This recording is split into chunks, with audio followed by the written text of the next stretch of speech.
Здравейте, колеги! Присъстваме на тази годишната сбирка на Петя Злато в случай пред новогодишните празници.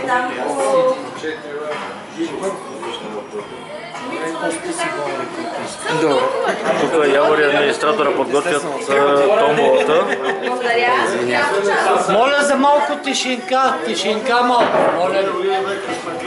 Не, горе-долу некъде до... Малко тишинка. Малко тишинка.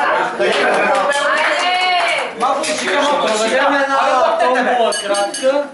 Първо искам да ви пожелая на всички вас и вашите семейства да сте живи и здрави през новата година. Много успехи, да ви благодаря за развитието на форума. Искам специално да благодаря на Любо, който в момента за съжаление не присъства, за ежедневните грижи за форума, както и на Явор Пенев. Него па за какво? Аз него не съм го виждал 6 На всички месеца. колеги от цялата страна, този форум не е мой, той е на всички, които пишат, и аз много се радвам, че няма нито един баннат, изгонен, предупреден. Освен мен, Това е знак на благодарност. Също така искам да благодаря на Лена Маджарова, защото тя много е направила за форума. Да, така е. Да. Както и на всеки един.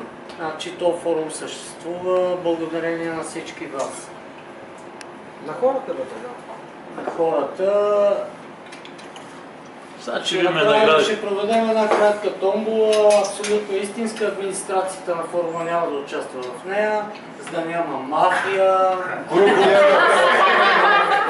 Винаги ще има. То пак ти има, бе. То пак си има. Ама ние няма да участваме категорично. Ако и... Да. Кажи, че до година ще направим 2 До сбирки. година ще направим поне една много истинска сбирка. 100% ще има една. Може и две.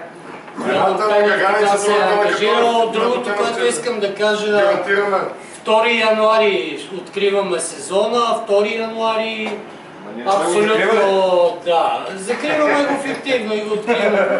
2 януари, много пиене, много ядене. На река, всеки, който реши, е добре дошъл. Преди първия работен ден на новата година. Томболата ще изтегли независим човек. Независимо. Да виж как гледа само. Така ще Давам думата на явката, който иска да каже аз... хората. Да, аз отивам да си пия. Няма да питието. Той ще гледа. И така, може да снимаш явно. Така, само нещо да предупреда. Наградите са 3 броя. Едната е оставена при Сашо, така че ако не му се падне на него, губи давно за 24 часа. Трябва много да се внимава, защото в неговия двор е и губи давност, наистина. Другата награда, втора награда е електронна златарска везна, която я чакаме от далечен Китай и всеки момент трябва да дойде. Хубавото на нея е, че е със степен на грешка плюс-минус 1 кг, но за нашия добив не би трябва да е някакъв проблем. Това не се занимава. Да, плюс-минус 1 кг няма как да ни прави впечатление. Първа награда са 500 лева парична награда. 500 лева парична награда. На кой? Първа награда. Не знам на кой.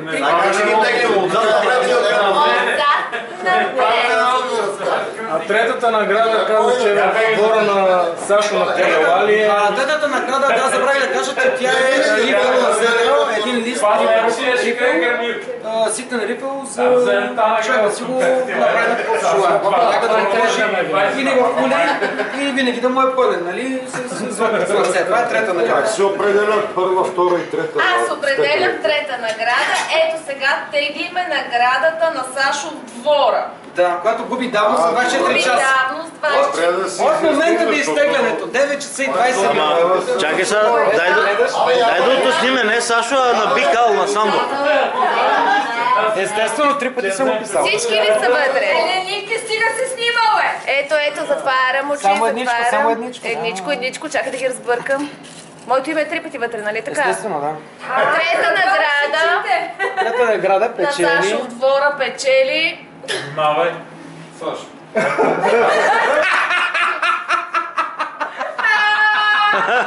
Аз не съм гледала нищо. Сам не мога да не износиш на глаза. Ваня и Сашо.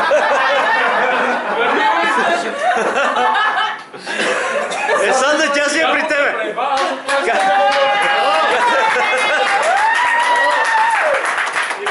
Остана си на двора.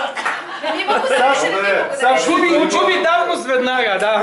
Сашо си получи награда. Втора награда. Нито никой гледа, нито никой нищо. Това си ти е късмета. Втора награда. Пристига бавно от Китай в първите дни на новата година. Точно така, първите Печели. Печели.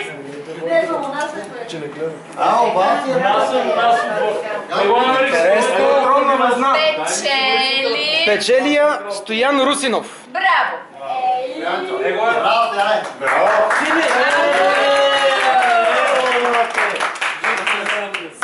Поздравления.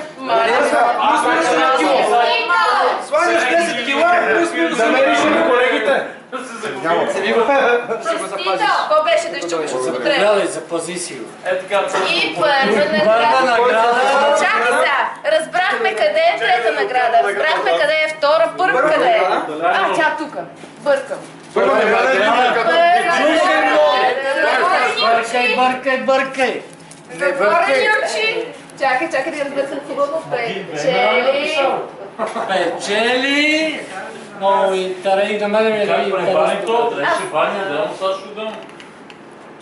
Аз, кажете. А Ваня и Сашо имат. Димитър Петков.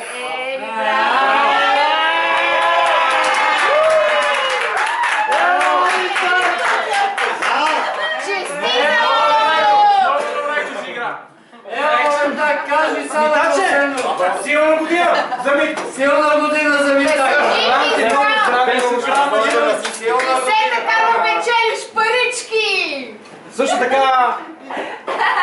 Тайно се надявам, може да покриеш нещо тук от тази маса. Естествено. Айде на здраве!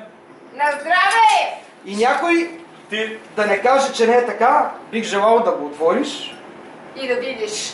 Да го видиш, че е така, да потвърдиш, да не каже някой, Че е грешка. че е грешка. Последен дойде, пръв си тръгва. Как по-внимателно? Не съм последен, защото Фаса дойде след мене. Фаса, как прозвуча само Фаса? А Фаса е точно тук, до теб. Точно така са нещата, изглежда. На 5 по 1000. Ето ги.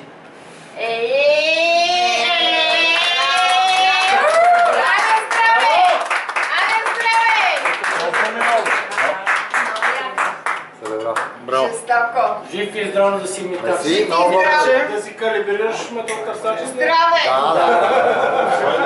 Айде на здраве. Айде на здраве, да си жив и здрав от все сърце! Има ли нещо, череха?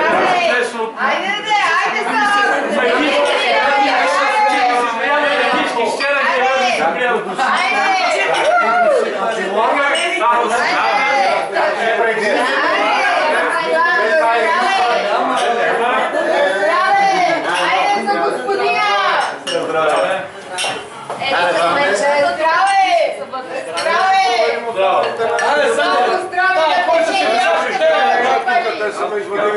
Добре, че беше банет.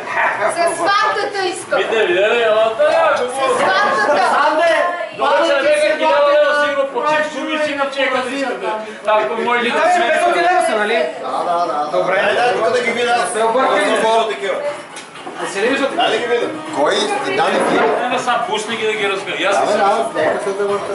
Колеги, аз предлагам сега, за да е толкова да се трупам от легитимно, да прочетем имената в книжката. Който не си чуе името, може да спори. Ало! Фасо! Купон!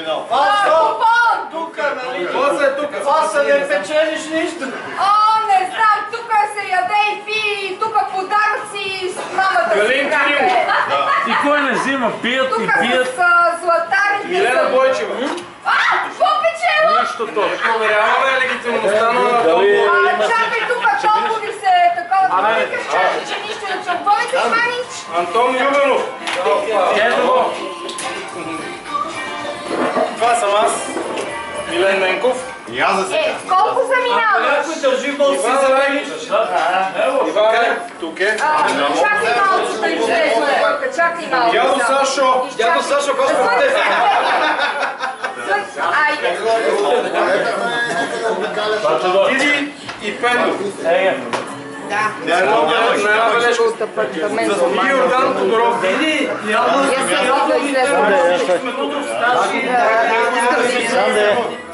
Искам да излезна. Това са първо повигнаши. Аз ще...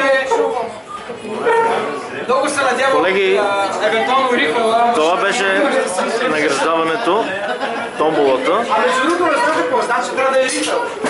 Ма не го намерихме с него, който е затопал и не го намерихме с него. Трябва много